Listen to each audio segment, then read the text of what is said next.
I started it. Can I help you? Can I help you? Get out. Get out. Well, a special appearance by Bro. You can't even see her in the thing. You can't even see her. Maybe you can. You can probably see her nose. Yeah, but you see me sitting there doing something with my hands. That's weird. You can go lay down? Good girl. Well, She's so upset.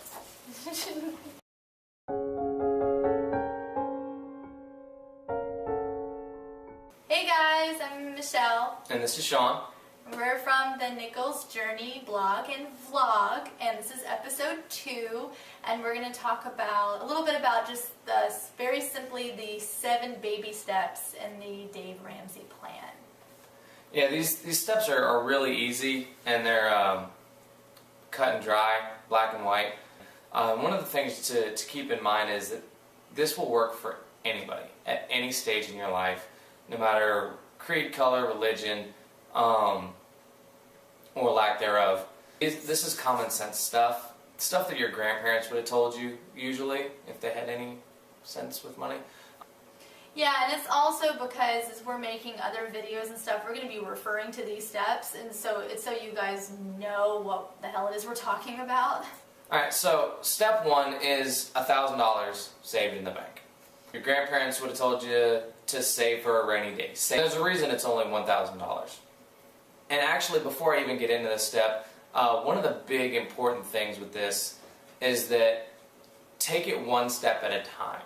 Do each step in order. One of the things that the two of us really had a difficult time with is we were doing so many things at once that we never were getting anywhere. I was saving for retirement, I was trying to save for emergencies, trying to pay off debt, all at the same time, and you never really move that needle in any of those categories. You know, when you see that you've achieved a goal and you've reached a point, you know, it gives you that motivation to continue it.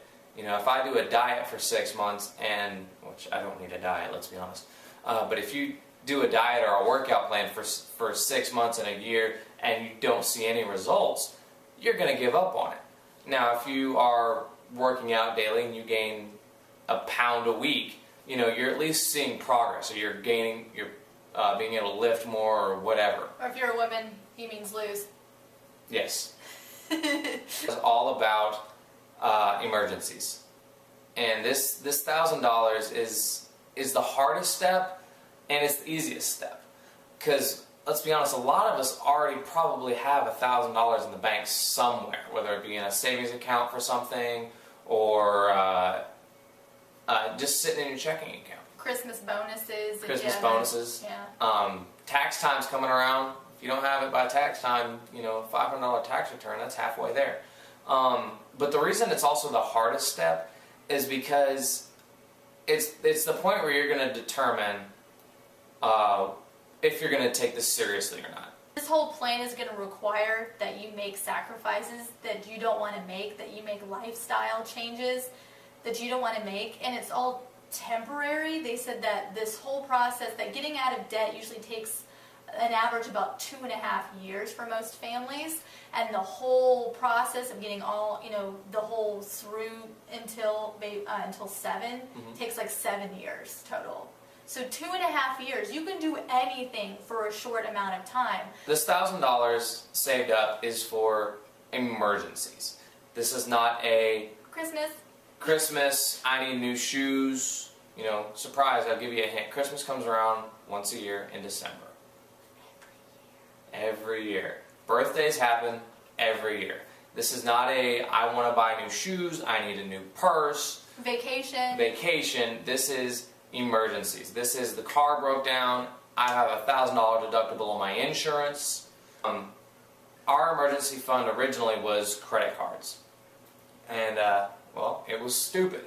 Yeah. Because as soon as you get it paid off, another emergency happens. If you do make less than $20,000 a year, it's actually $500. The thing with credit cards too is that with credit cards, you have interest that you're losing, that you're going to have to end up paying more on when you pay it off.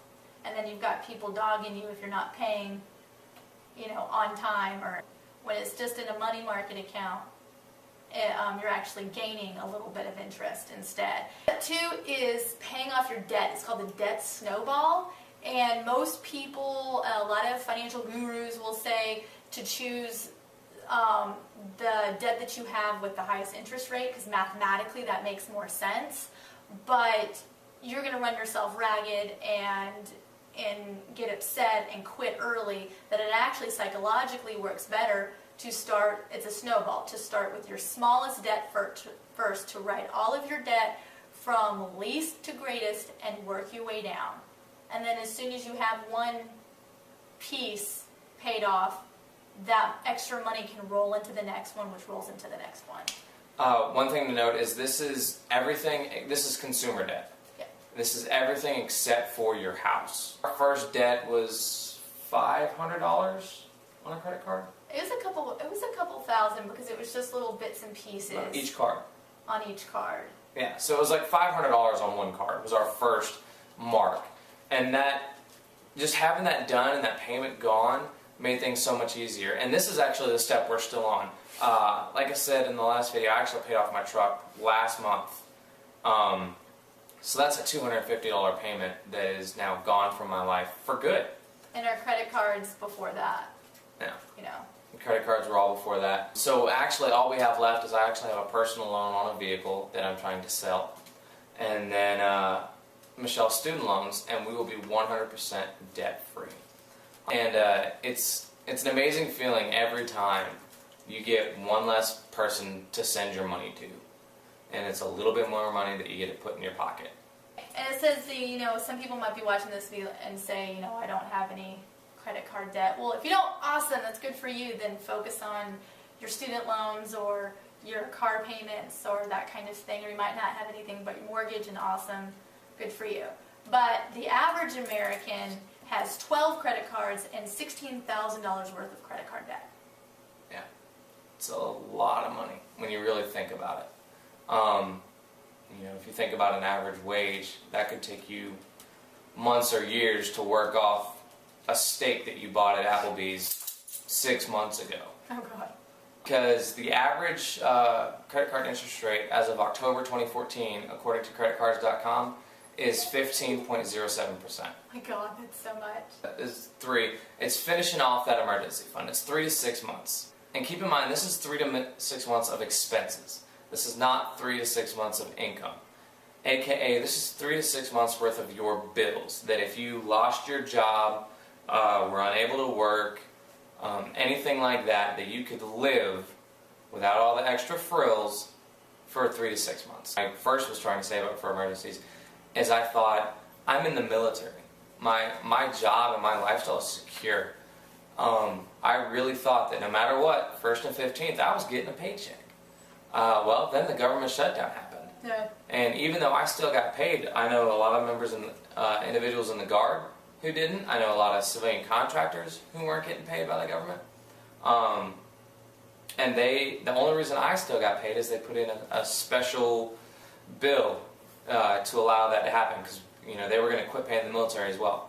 3B is another optional one. This is for those of you who don't own a house yet. If you would like to, the point where you start saving up for a house payment as well. You can save up for the 100% down plan, which is honestly the easiest And the best. But you can also do, you know, the only other mortgage, the only other option that Dave Ramsey recommends, which is, you know, that's who's the author of these plans. Let me not take that away from him. Is 20% down on a 15-year fixed rate mortgage. Step 4 is, so 4 is 15% in retirement, and you do this one and the next two, so you do 4, 5, and 6 all at the same time, because you're out of debt now and you have all of your emergency savings saved up. And this is 15% of your income goes into retirement. With that, you want to make sure that it's a retirement account. This is actually my favorite baby step. Well, my second favorite. Because this is where we start making money. My dad always said, you know, this is the point where you make your money work for you as opposed to you working for your money. Don't rely just on the government to pay you, because Social Security only covers 1/3 of your income, And most likely by the time that we would be in the age range to collect, it probably won't be there. Yeah. So. Step 5. Step 5 is for those of you who do have a house payment at this point, and it's pay off your house early. If you lose your job, you don't have to worry about paying for your house. You're not going to go homeless. But yeah, so that's just something else to think about. They can't take your home if you own it. No. There's probably going to be a lot of people that say that are talking about, mortgages, how you shouldn't rent, that you should buy. But we'll get into the reasons why, if you're in debt and you don't own a house yet, to not buy a house yet. If you already own one, you already own one. You've dug that hole already.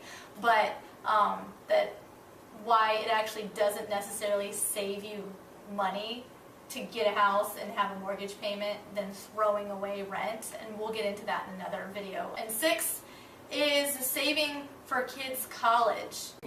This is great information if you don't have kids yet, or if your kids, 5, 6. But, what about those that their kids are leaving tomorrow for college? They're 18, 17 years old, and they're leaving soon. Make them utilize the things that are in place already. It's not going to kill them to get a job. It's not. If they can't afford if you can't afford to send them to college, then make them work for it. It's not going to kill them. It'll actually make them better people, in my opinion. Secondly, there's scholarships. No matter what race, color, creed, religion, anything, there are thousands and thousands and thousands of scholarships and grants that can be applied for.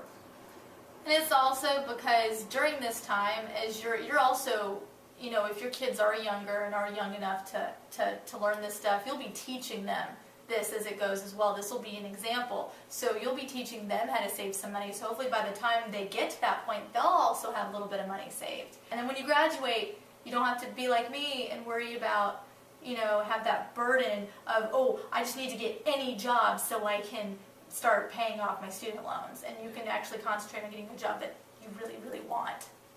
When it comes down to it, the other option is you can easily join the military. And they will pay for it. Or the Air National Guard and go to school for free, basically. $4,500 a year is paid for on top of whatever, if you go guard, whatever your state offers. Build wealth and give. It's the best one. Yeah, obviously. This is where your money continues to grow. This is where you continue to become more and more wealthy. And then you get to give some of it away. One of the most fun things you can do with money is give it away. And believe it or not, a lot of times it comes back to you. Whether you believe in karma, whether you believe in blessings, a lot of times when you do that good thing, it comes back to you, and emotionally as well. And this is more, yes, donating to charities and things like that are great, but this is more personal giving,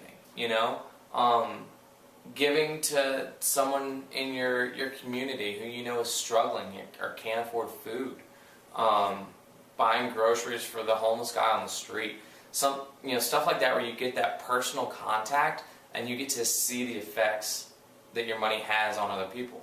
I guarantee your parents told you this as a child: it's better to give than receive. That's where that's where this comes from. That's where that line comes from. It's better to give than it is to receive. And if you don't give and you just hoard all your money, you become miserly. You'll become like Scrooge. Yeah. You'll become miserly, bitter, and giving makes you a better person. Yeah.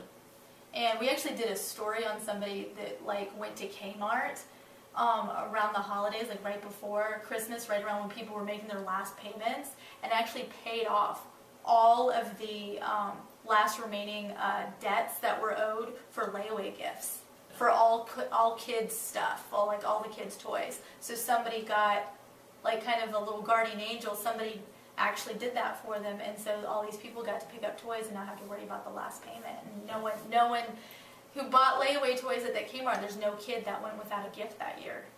Yeah. This year, actually. Yeah, that was cool. I was going to say something, I lost my train of thought. Sorry.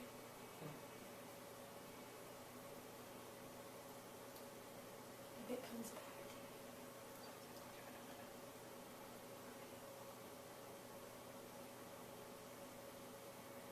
Oh, okay, so that concludes the 7 baby steps.